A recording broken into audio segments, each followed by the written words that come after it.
চাকরি হারায়ে যে আমাদের কি পরিমাণ দুর্ভোগ, কি পরিমাণ খারাপ পরিস্থিতির মধ্যে দিয়ে যাচ্ছি, এটা আমরা কাউকে ভাষায় বোঝাতে পারবো না। সামান্য একটা তুচ্ছ অজুহাতে আমাদেরকে অব্যাহতি দেওয়া হয়েছে। আমাদের একাডেমির নিয়ম অনুসারে আমাদের ট্রেনিং পিরিয়ড হচ্ছে 365 দিন। সেখানে 422 দিন ট্রেনিং করার পরেও আমাদের কিছু সহকর্মী মানে 8 জন সহকর্মীকে বাদ দেওয়া হয়েছে সর্বশেষে। এবং যার ক্লাস তিনিই তো বলছেন যে আমার ক্লাসে কোনো প্রকার হইচই বা গোলমাল হয়নি।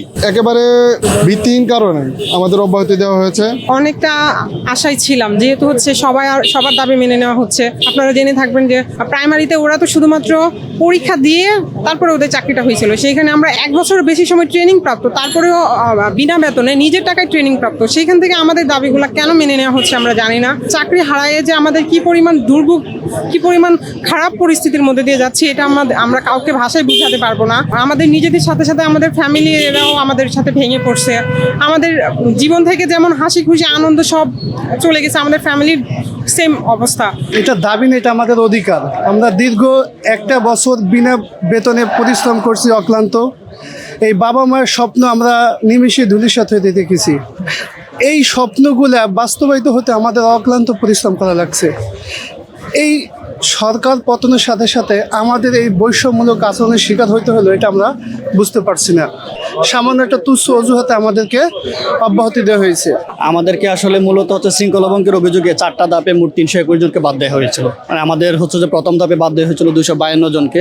সেখানে আমাদের বিরুদ্ধে অভিযোগ ছিল যে আমরা নাস্তা গ্রহণ করি নাই।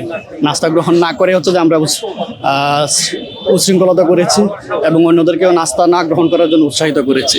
আমাদের একাডেমির নিয়ম অনুসারে আমাদের ট্রেনিং পিরিয়ড হচ্ছে 365 দিন।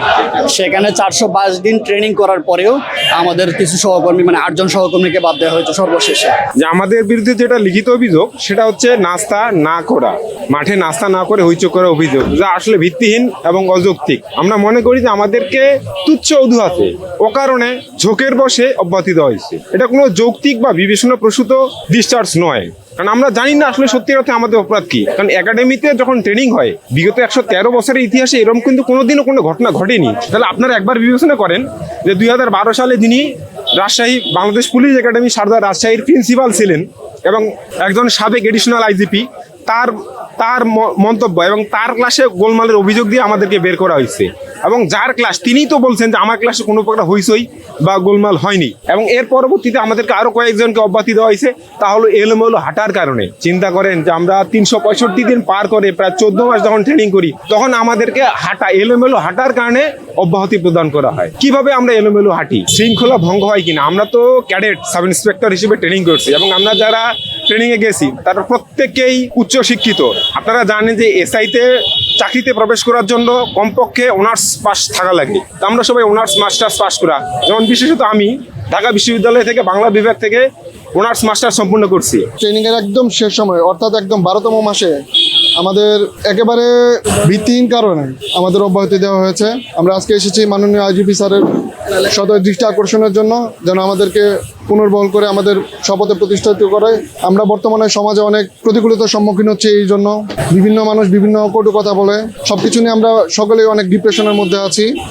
আমাদের বিরুদ্ধে যে অভিযোগগুলো, এগুলো খুবই খুবই খুবই মাইনর। মূলত সেগুলো কোনো অভিযোগের, আমাদের সুনির্দিষ্ট কোনো অভিযোগই নেই।